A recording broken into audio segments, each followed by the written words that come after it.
Samut-saring mga aktibidad sa Iglesia ni Cristo ay inilulunsad. Sa CFO Today, sa CFO Today, unang matutunghayan. Iba't ibang gawaing pangkabanalan, buong pamilya ay may matutuhan.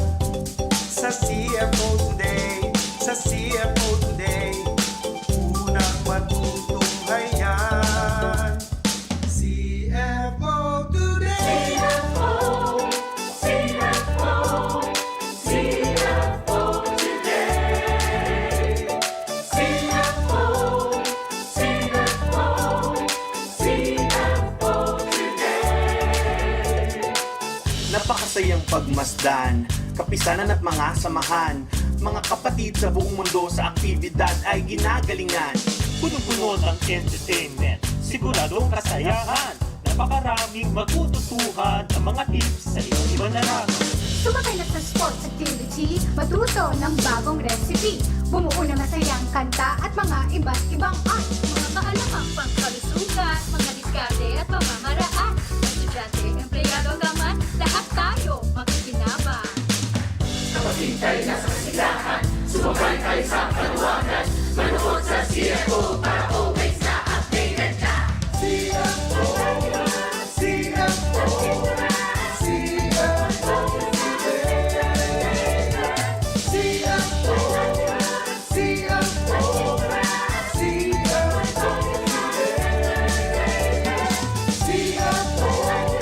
CFO, CFO,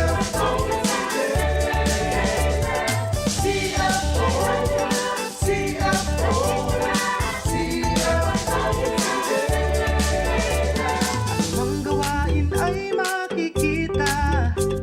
tagumpay sa bawat pagkakaisa. Sa CFO Today, sa CFO Today, dito sa CFO Today. CFO Today. CFO, CFO, CFO Today. CFO, CFO, CFO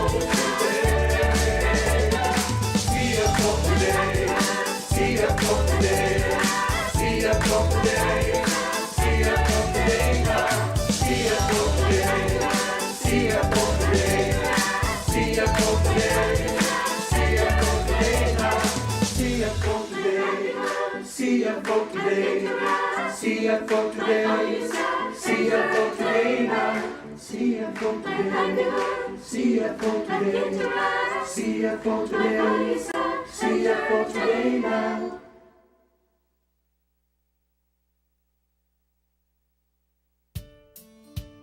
As we have learned, many people may have taken their teachers for granted. It takes a lot of hard work and dedication for teachers to help their students learn and to also make learning enjoyable. What we can learn from a teacher like Sister Melanie are the values that she upholds, which is that above all, we should trust in our Almighty God. We thank you for joining us in today's episode of CFO Today. My name is Melanie Russell. I'm 34 years old. I'm in the local congregation of Fort Worth, Texas. I also am a member of the Book Blood organization. I'm a middle school science teacher.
I've been teaching science for the past 13 years.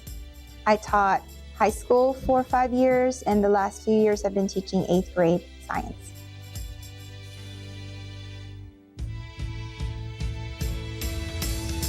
Growing up, I've always been fascinated with science. It's one of my strongest subjects. And so when it was time for me to decide what I wanted to teach, it just made sense for me to teach something I genuinely enjoy learning.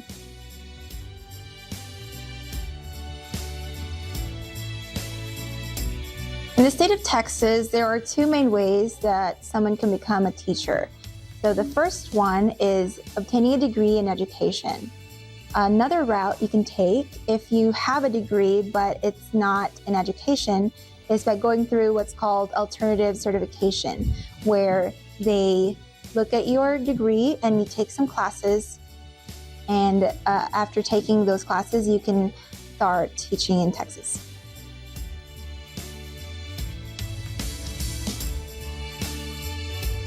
The route that I took to become a teacher here in Texas was the alternative certification route, because my degree was not in teaching, so I didn't go to school to become an educator.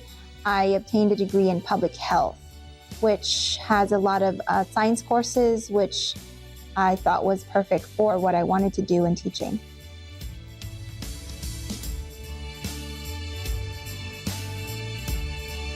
When I start my day, I turn on my computer and I start preparing all the lessons that I've planned previously. So a lot of times I've planned maybe 2-3 weeks ahead. So when I first go into work, I've already got my handouts, I've already got my activities. It's just a matter of executing the plans that I've prepared.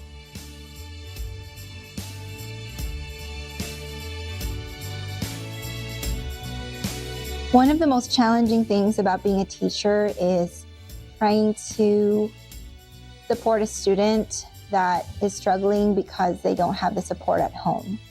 I've taught in places where parents aren't involved, and so we have students that come in and they're not motivated. So one of the challenges that I have is finding a way to motivate them even though they don't have that support at home.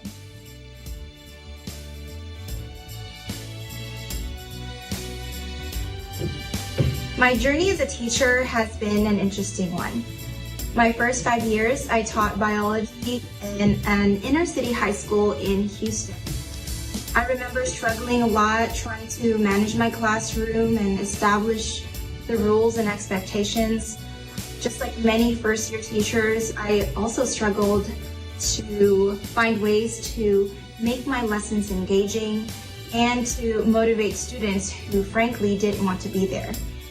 Many of my students back then did not have a lot of support at home. So it was up to me to provide that structure that I felt they needed in order to be successful. Eventually, after about 4 or 5 years, I was able to find my bearings as a teacher. I got a lot more comfortable in the classroom, and I got to the point where I no longer had to focus so much on classroom management and discipline, and I was able to focus my time and my efforts in planning and implementing lessons that were engaging and fun. As a teaching professional, I think it's important for all teachers to be lifelong learners. Whether you're a first-year teacher or a veteran teacher, it's important to recognize that there's always going to be room for improvement, and there's always something that you can add to your toolbox. And so what I do is I sign up for professional development every summer. I also try to do that throughout the year. So typically what I'll do is I'll join a collaborative team of teachers that teach the same content as I do, and we exchange ideas and best practices. So we'll sit down and we'll talk about the units that are coming up, and then we take a proactive approach. We start thinking about what are some potential misconceptions that students might have, and we try to address them. We also look at data together. That way we can kind of tailor our lessons to best benefit our students. I also like to every now and then sign up for conventions. So we get to learn from master teachers, and this is where we can see some of the resources that are new and are maybe something that we can take back to our classrooms.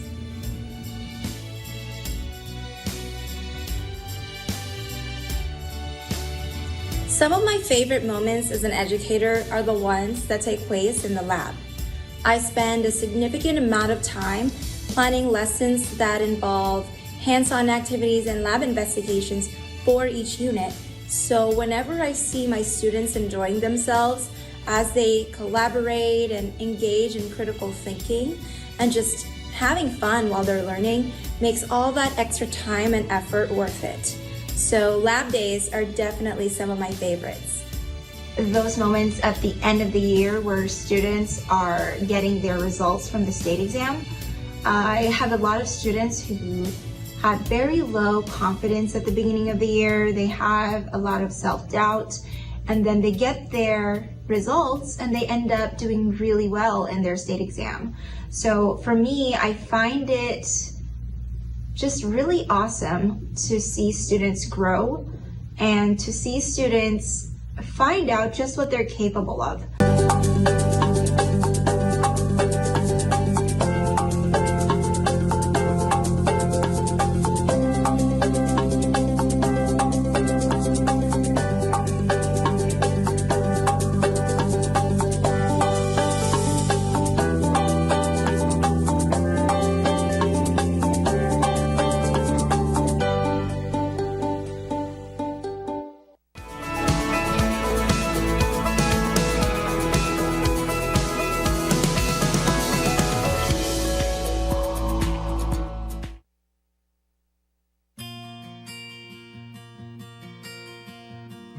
What planet is closest to the sun? Mercury.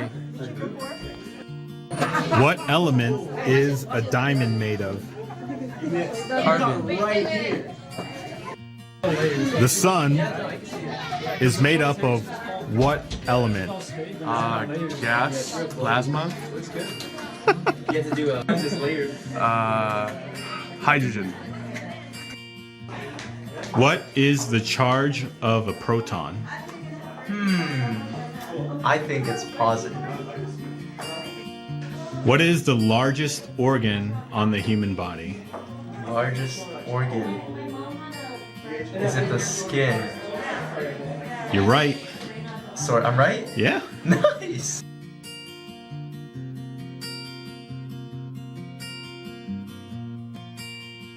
One little known fact about being a teacher, and doesn't matter if you're teaching elementary, middle school, or high school, is that students really do want to perform well for you. And it's just a matter of finding out how to motivate them and encourage them.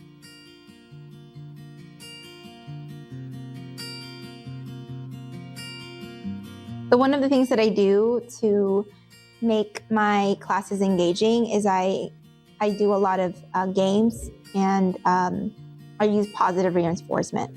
So I use stickers and like candy, little things that I know students, whether they're in high school or middle school, they still get into.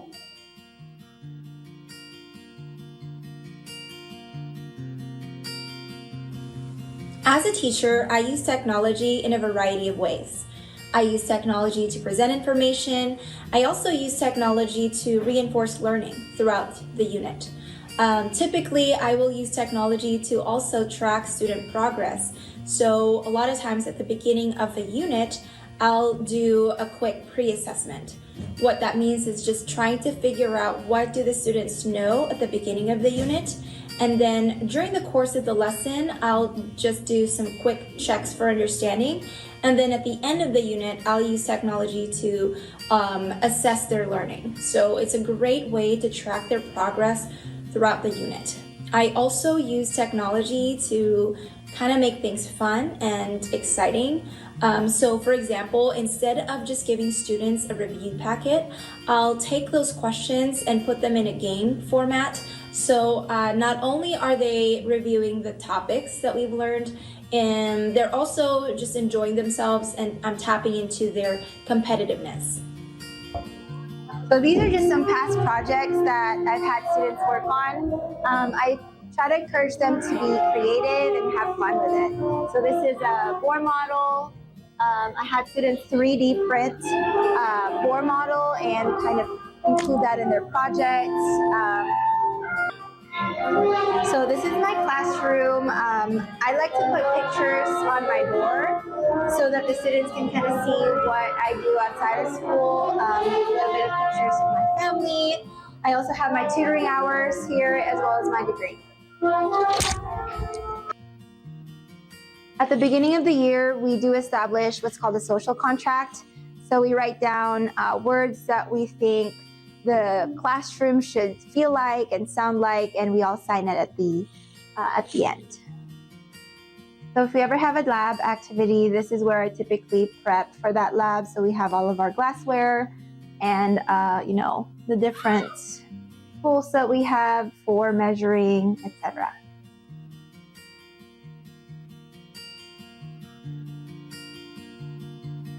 One of the things that I enjoy being a teacher is running into some former students and seeing how much they've grown since I taught them. One time I was eating at a restaurant and I noticed a familiar face, and they still remembered me back when I taught them 7 years ago. So he's an assistant manager now, and I thought it was really nice seeing him grow as a person and as a productive member of society.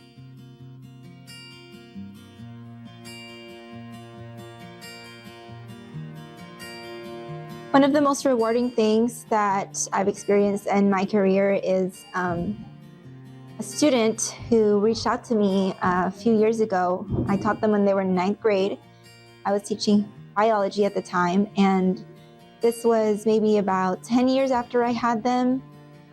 They reached out to me letting me know that they're now finishing up nursing school. And they said that I inspired them to pursue a career in healthcare.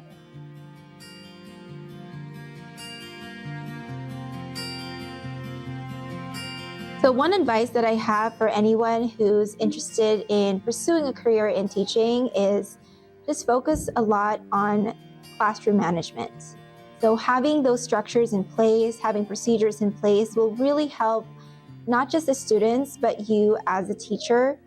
So you're just coming up with expectations and enforcing those expectations and rules that they will then benefit from, because at the end of the day, you're not just managing a classroom, you're also teaching. And if you're not able to manage the classroom, you won't be able to really teach.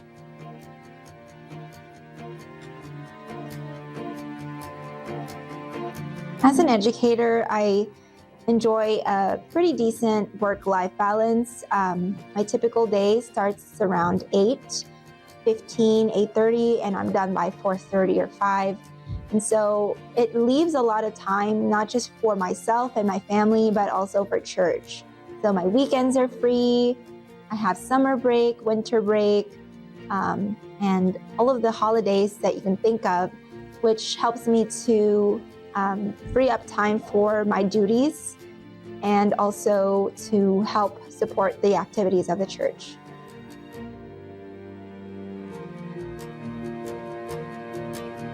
Here are my top 5 career tips. Number 1, continuous professional development. It's important to stay committed to lifelong learning. Engage in professional development opportunities such as workshops, conferences, and online courses. Keeping abreast of new teaching methodologies, technologies, and scientific advancements will enhance your effectiveness as a science teacher. Second, incorporate real-world applications. Make your science lessons relevant and engaging by incorporating real-world applications. Show students how scientific concepts relate to everyday life and various career paths. This approach helps them see the practical value of what they are learning. Number 3, foster a positive classroom culture. Create a positive and inclusive classroom environment. Build strong relationships with your students and encourage collaboration and mutual respect. A positive atmosphere can significantly impact student engagement and learning outcomes. Number 4, embrace technology in education. Integrate technology into your teaching methods. Explore educational apps, online simulations, and multimedia resources to enhance your lessons. This not only keeps students engaged, but also prepares them for a tech-driven world. And number 5, build a professional network. Connect with other science educators and professionals in your field. Join science education associations, attend networking events, and engage in online communities. Building a professional network allows you to share ideas, resources, and experiences, fostering growth and collaboration. So, whether you're a future physicist, a budding biologist, or just someone curious about the world around you, join me on this exhilarating ride. Together, we'll turn the ordinary into something extraordinary, making science not just a subject, but an adventure waiting to unfold.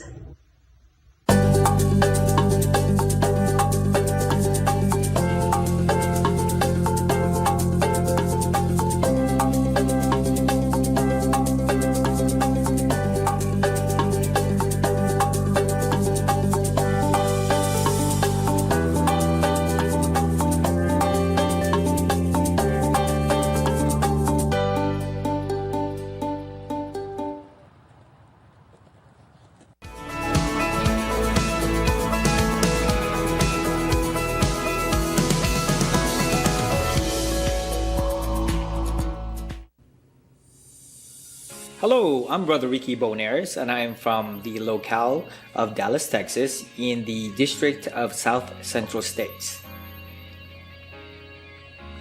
So the name of my restaurant is actually Taste of Philippines. How it came about, basically we wanted a name that would capture everyone's attention, something easy, something simple to remember, so we just came up with Taste of Philippines. Our recipes are from my wife, Lorna Bonares, and our most popular dishes are lechon kawali, sisig, and pancit bihon. But throughout the Metroplex, we are known for our sizzling sisig, and which is what other people, a lot of people actually, come and try our food. When we first opened the restaurant, the main challenge that we faced was actually opening at the peak of pandemic. It was difficult because we were, taught that we would never make it. But with the grace of God, 2 years later, here we are, and we're still standing and in fact very successful, again, because of our God's blessings. The other challenges that we have was that we were only allowed to have 25% capacity in a restaurant, but we are able to house at least 100 individuals in this restaurant. Finding the help is the other thing, and also in regards to inventory. I mean, going to the stores and actually haggling with other people taking other stuff from each other because, again, they have to have those supplies in order to run their materials, and paying a higher price at the same time. But in spite of all these, again, thank God that 2 years later, our restaurant is running well, and I just want to say thank you to all that were able to support us throughout these times. As a restaurant owner, this has helped my family in regards to providing services for our church and also our brethren, and also in regards to propagation.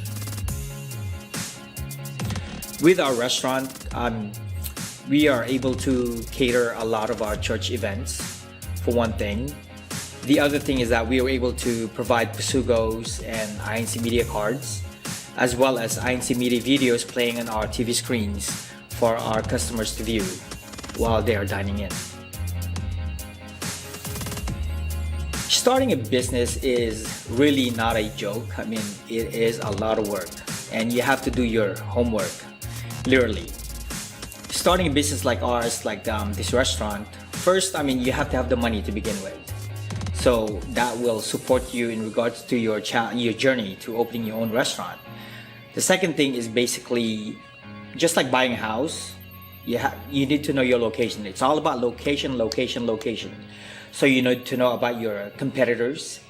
If you're opening a Filipino restaurant, you need to know how many Filipinos basically are around you. You know, we're blessed because the next Filipino restaurant is basically about 20-25 miles radius, so there's none. So we have no competitor around the area, I mean, which is a blessing for one thing. And also in regards to restaurant, your dishes, you have to provide a unique taste, not just for our, co-Filipinos, but if you want to attract other people, the Americans, Chinese, Indians, whatever, culture or heritage or whatnot, you want to be able to invite them to your restaurant and be successful in regards to their taste experience. We're blessed because in our restaurant, on a daily basis, we have a mixture of cultures. I mean, it's a variety, and sometimes we are astonished because we come to know from their feedback that, they like our food. And being able to cater of their needs, especially with their cultural background, where some may be vegan, some may reject like pork dishes or whatnot, and be able to work around that and provide them a very unique experience so that they'll be able to come back to your restaurant and relive their experience and taste more of your food, of your other dishes that they will enjoy.